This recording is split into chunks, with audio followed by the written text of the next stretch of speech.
الله الرحمن الرحيم الحمد لله رب العالمين والصلاة والسلام على رسول الله أما بعد maanta oo taariikhda tahay 18 bishii sagaalaad 2020 waxaa mas'uulka ardayda aan ku diyaariyay casharo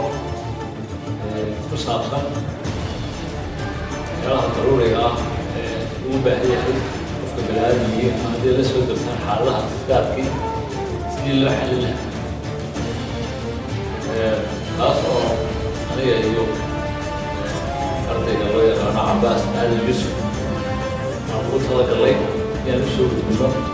bulshada reer Somaliland ama Soomaalida oo dhan dhammaantood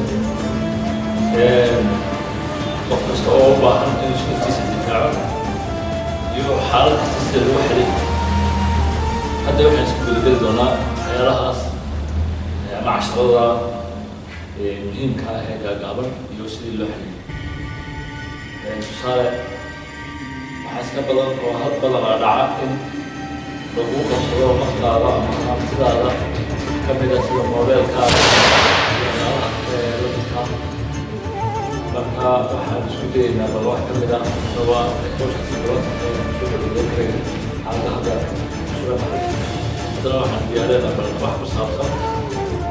waxyaalaha iyo sida loo xaliyo